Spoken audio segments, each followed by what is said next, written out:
Hey guys, welcome to my channel. We are reading A Dog's Journey by W. Bruce Cameron. We are reading chapter 5 and 6 today, so I'm just going to start reading. Chapter 5. I awoke cold and hungry. My brother and I were pressed against each other for warmth, and when I stirred, he opened his eyes. We groggledly made our way around the box, revealing ourselves and touching each other several times.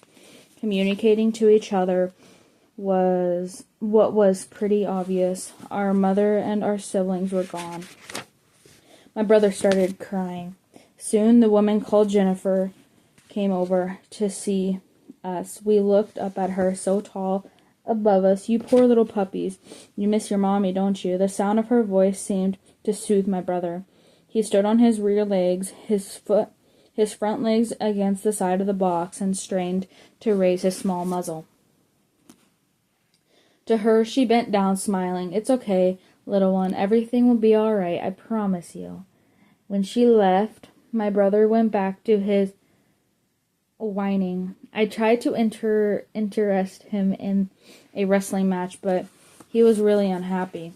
I knew everything was fine, but because we had a woman to watch us, and she would bring our mother back soon so we could feed. But my brother was frightened and hungry and apparently couldn't think beyond that. Soon Jennifer returned. "Okay, time to take care of you. You want to go first? Okay," here she said, picking up my brother and carrying him over. I was alone in the box. I lay down and tried not to think about the empty ache in my stomach. It was easier to ignore my hunger when my brother off with Jennifer. I wonder if maybe I was supposed to take care of my brother, but dismissed the thought. Dogs don't care of dogs. People take care of dogs. As long as we had Jennifer, we would be fine.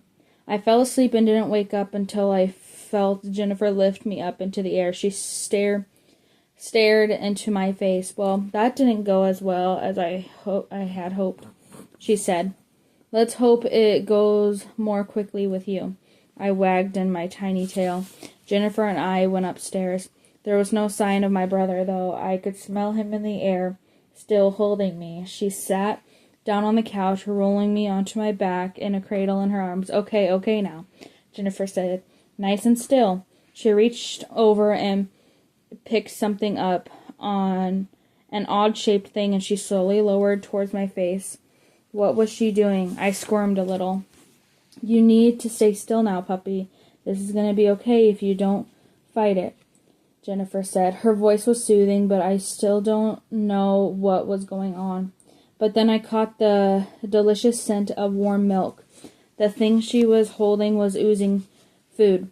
The tip of it was soft, and when she propped my lips with it, I seized it and sucked and was rewarded with a warm, sweet meal.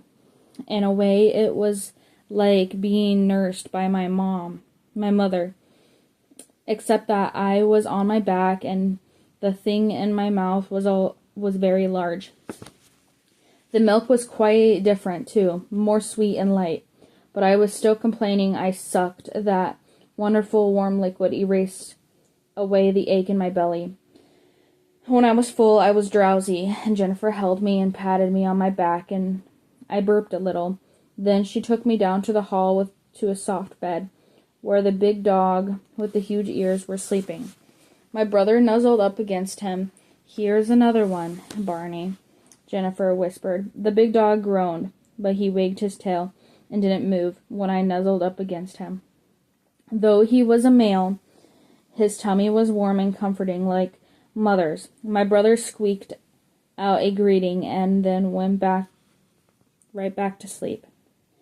From that point forward, Jennifer fed us in her lap several times a day. I grew to love the feedings and the way Jennifer would talk to me as she cuddled me. It would be easy to love someone like Jennifer. My brother was distressed when I was fed, before he was, and I think Jennifer decided to make more sense to have me go second than to feed me with my brother crying the whole time. I think I had known it all along, but one day while I was squinting and smelled my urine, it occurred to me that we weren't brothers, but brother and sister. I was a female dog. I wondered briefly what had happened to our mother and to my other siblings, but it seemed as if I couldn't really even remember them anymore. We lived here now, my brother and I, a family of 2 puppies and a lazy dog named Barney. I would have to get used to being a female and being in this odd living situation. I decided that there were several times when all a dog could do was wait and see what would happen next, what choices people would make that would change everything or make it more of the same. In the meantime, my brother and I put our efforts into tugging on Barney's soft, floppy ears. Jennifer called my brother Rocky and me Molly. As we grew stronger, Barney wanted to have less and less to do with us, becoming impatient with us chewing on his body parts. That was okay, though, because a big gray dog named Che came to stay with us at the house. Che loved to run around the backyard where the grass was just starting to pop up in a warming spring sun. He was very fast, and Rocky and I could not hope to catch up to him, but he wanted us to chase him, and when we would give up, he would dart over and bow down to let us play again. And then there was a stocky dog named Mr. Churchill. He was a bit like Barney in size, except he was heavier, and his ears were very short. Mr. Churchill wheezed and waddled when he walked. He was the exact opposite of Che. I am not sure if he could run, and after eating he smelled pretty bad. Jennifer's house with all dogs was just about the most wonderful place inimaginable. I sometimes missed the farm, of course, but being at Jennifer's was like living full-time at a dog park. A woman came to see Che after a few days and took him with her when she left. It's wonderful what you do. I think if I tried to foster dogs, I'd wind up keeping all of them, said the woman who took Che. Che was going to have a new life with a new person. I realized I was happy for him, though Rocky appeared completely mystified as to what was going on. That's called foster failure. Jennifer laughed. It's how I came to have Barney. He was my first foster. I realized, though, that if I didn't get control of myself, I'd adopt a few dogs, and then I'd be it, and I wouldn't be able to help any others. One day, some people come over to Jennifer's house to play with us, a man and a woman and 2 girls. We're pretty sure we want a male, the man said. The girls were that wonderful age where they couldn't run much faster than a puppy and were always giggling. They picked us up and kissed us and put us down and played with us. You said poodle and what?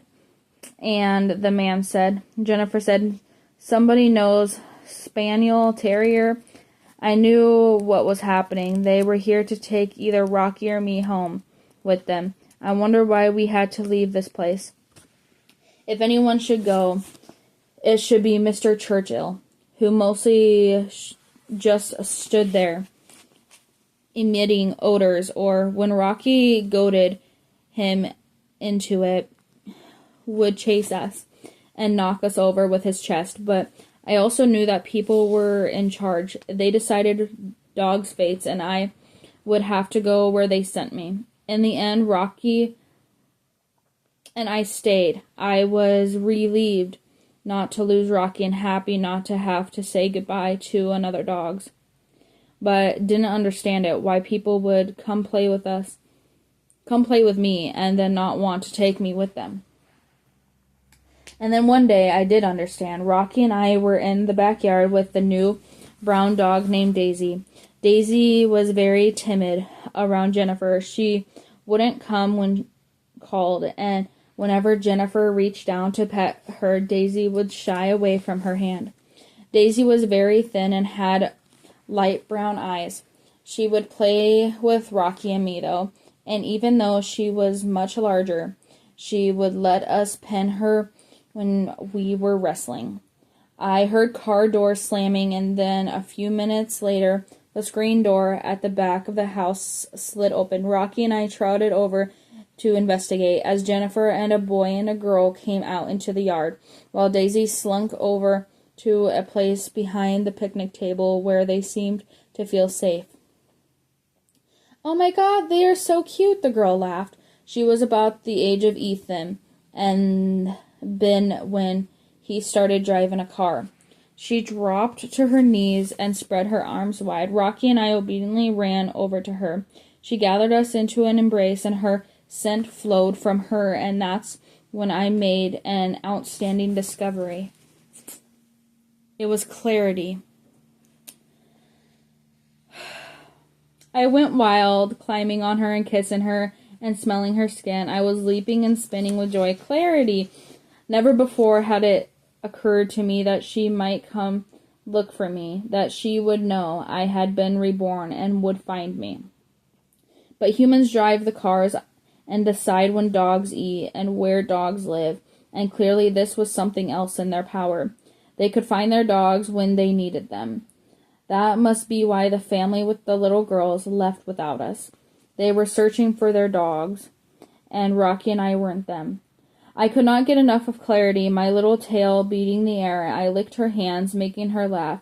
When the boy ran over in the yard, Rocky ran with him, but I stayed right with Clarity.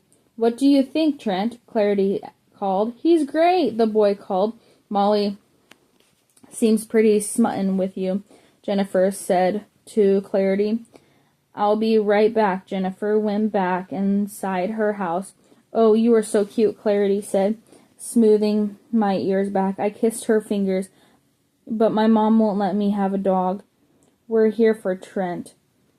It was all clear to me now. My purpose was, as I suppose, which was to continue to watch over Clarity. It's what Ethan would have wanted. That's why I was a puppy again. I still had work to do. And I would watch over Clarity and keep her safe. I would be a good dog. The boy came over carrying Rocky. "See his paws? He's going to be bigger than Molly."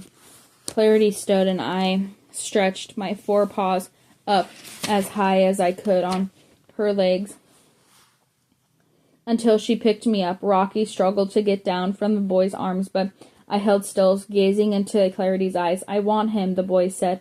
"Rocky, you want to come home with me?" He gently dropped my brother, who jumped on a rubber toy and shook it. "This is so exciting," Clarity said. She set me down, and I stayed by her heels as she went over and where Rocky was chewing on his toy. When she tried to pet Rocky, I thrust my head against her hand, and she laughed. "Molly likes you, CJ," the boy said. I glanced over at the boy because he said my name, but then went back to cuddling with Clarity. I know, but Gloria, she'd lose it and start foaming at the mouth. I can just hear her. They lick. They're unclean, like our house is so spotless. Wouldn't it be fun, though? We'd have a brother and sister. I felt a wistful sadness coming from Clarity as she held my face in her hands. "Yes, it would be fun," she said quietly. "Oh, Molly, I'm sorry, girl." Jennifer came back out. So are there like papers to fill out?" the boy asked. "No, I'm not affiliated with any rescue organization or anything.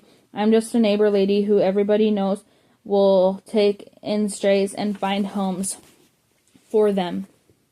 Rocky and Molly are here because a little boy's asthma was aggravated by them. You said free to go home, but could I pay something at least?" the boy asked. "I accept donations if you like, and please, if for any reason it's not working out, bring him back." The boy handed Jennifer something and then reached down and hoisted Rocky up in his arms. "Okay, Rocky," he said. Ready to go to your new home? You let me know if you have any questions, Jennifer said. I looked expectantly up at Clarity, but she didn't pick me up. Oh, look at her, Clarity said. She knelt down and stroked my fur. It's like she knows I'm leaving without her. Let's go, CJ. We all went on the back door together. Jennifer opened it, and the boy went through, still carrying Rocky and then Clarity. But when I made to follow, Jennifer blocked me with her foot. No, Molly, she said, sliding the screen door shut, so that I was left behind in the backyard. What? I sat down and stared at Clarity, who stared back through the screen. I did not understand. When they all turned away, I yelped, frustrated that my voice was so tiny. I cried and yelped and put my paws on the door and scratched at it, trying to claw my way through. Was Clarity leaving me? No, that couldn't be. I had to go get her. Clarity and the boy and Rocky went out through the front door of the house, closing it behind them. It's okay, Molly, Jennifer said. She moved into the kitchen. Clarity was gone. Rocky was gone. I barked and barked with my useless little puppy voice, grieving, feeling alone in the world. Chapter 6. Daisy, the big, timid dog, came out from her hiding place behind the picnic table and stood and sniffed me as I barked. She could sense my distress, but obviously couldn't understand it. The back door was getting me nowhere. I went around to the side of the house, but the wooden gate was firmly shut, the knob far out to reach of my tiny teeth. I barked again and again. This yard, which had been so gloriously fun, now seemed a prison. I ran over to Barney, and we touched noses, but the slow wag of his tail did nothing to help. I felt desperate. What was happening? How could this be? Molly? I turned, and there was Clarity. She dropped to her knees, and I ran to her, and I threw myself into her arms, licking her face, relieved that I had misunderstood. I thought for a moment she was planning to leave me. Jennifer and Trent were standing behind her. She chose me, so what could I do? Molly chose me, Clarity insisted. I was happy to be Molly, and I was happy to be with Clarity and go with her out to the car. Trent drove, and she climbed into the back seat with Rocky and me. Rocky greeted me as if we'd been apart for days and days, and then we went about the business and wrestling with Clarity in the back seat. So what is your mother going to say? Trent asked. Rocky had seized Clarity's long hair in his teeth and was pulling on it as if he thought it would come off. Setting his legs and growling, Clarity was laughing. I jumped on Rocky to get him to cut it out. CJ, seriously. Rocky and I were climbing all over. Clarity swarmed. She struggled to sit upright. God, I don't know. Well, she let you keep her? Well, what am I supposed to do? You saw what happened. It's like Molly and I were meant to be together. It's fate, karma. It's not like you can hide a dog in your house, Trent said. Clarity was looking down and seemed unhappy, so I put my paws on her chest and tried to lick her face. In my experience, being licked by a dog can cheer up just about anyone. CJ, you seriously think you can hide a dog in your house? Trent said. I could hide a pack of wolves in the house if I wanted. She never looks at anything but the mirror. Okay, sure. So for the next 10 years, you're going to have a dog, and somehow your mother won't find out. You know what, Trent? Sometimes things aren't practical, but you just do them because it's the right thing, right? That makes sense. Why do you do this? You always have to argue. They were both silent for a moment. I'm sorry. Trent finally said, I was just looking out for you. It will all work out, I promise. Okay. But, go past my driveway, okay? Clarity said. Don't pull in. The car stopped. Clarity picked up Rocky and passed him up to the front seat. My brother and I looked at each other. Rocky wagged his tail and his ears back. I had a sense that this was goodbye. That we were going to be apart now. That was okay, because our fates were always for people to decide, and Clarity had decided she needed me, and that was that. Going with her is what Ethan would have wanted. What wasn't okay was that Rocky was a front seat dog and I wasn't. Except that Clarity opened the door and we got out together, so there was no more car ride for me anyway. The car drove off. Okay, Clarity said. She sounded a little worried. Let's see how quiet you can be. She set me down and we approached the house. Some dogs had marked the bushes out front, but they were old scents. There was nothing to indicate there. Were any other dogs here? Clarity picked me up and carried me swiftly inside, up the stairs, down the hall, and into the bedroom. Clarity, is that you? A woman called from in the house. I'm home, Clarity yelled. She jumped on her bed with me and started to play. Then she froze as footsteps came down the hall. Molly, shh, she said. She thrust her leg under the covers, raising her knees, and shoved me into the tented space. I sniffed her feet as I heard the door open. Ta-da! A woman's voice sang out. I knew that voice. It was Gloria, Clarity's mother. You bought a fur? Clarity said, sounding angry. You like? Gloria responded, it's Fox. A fur, how could you? I decided that the game was for me to get out from the covers. I started to climb towards Clarity's head, and her hand came in and pushed me back down. Well, it's not like I killed anything. It was already dead when I bought the coat. And don't worry, I'm sure it was what you call it, free range. Until they trapped it, you mean. God, Gloria, you know how I feel about this. If you feel that strongly about it, you don't have to wear it. As if I would. What were you thinking? Well, I'm sorry, but I need it for my trip. Aspen is the only place left where you can wear a fur without feeling guilty. And, well, probably France. Aspen. When are you going to Aspen? Clarity's hand kept me pinned. I struggled to get out. Wednesday.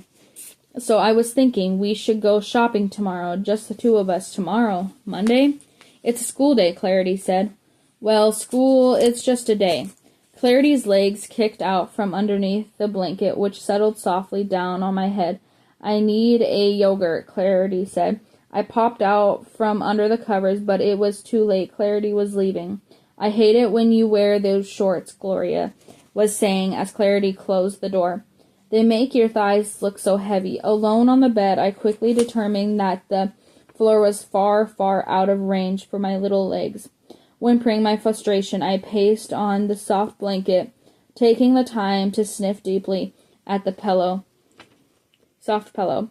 There were some toys on the bed, and I chewed on these a little.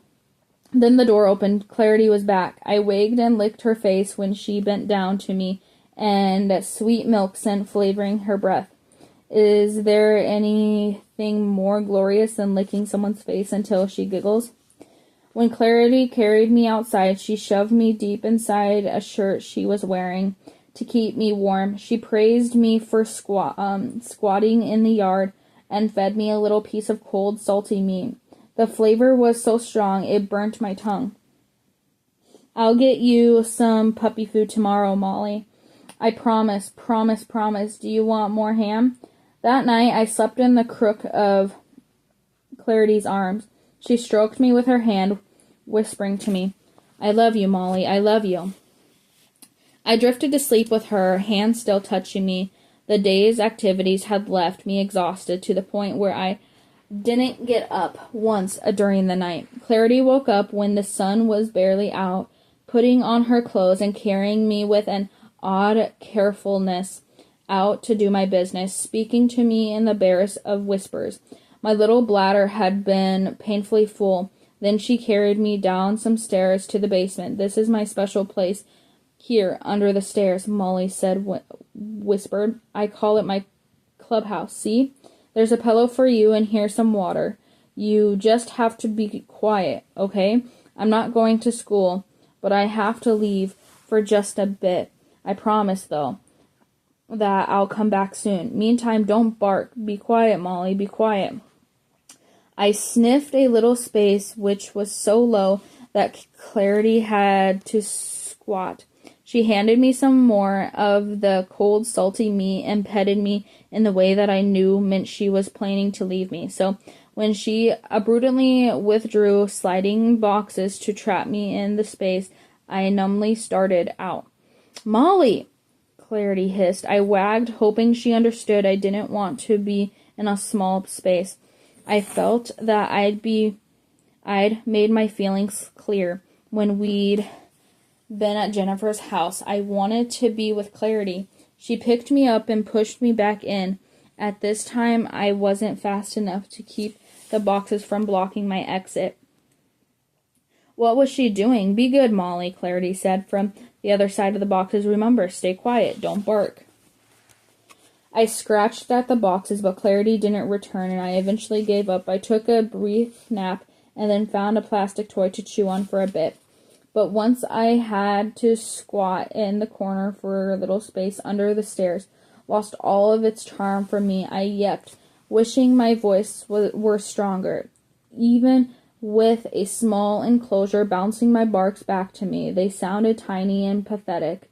Nonetheless, once I was barking, it seemed like a good idea to keep it up. I paused, croaking my head, when I heard someone moving around upstairs, but there was no indication that Clarity or Gloria was coming to my rescue.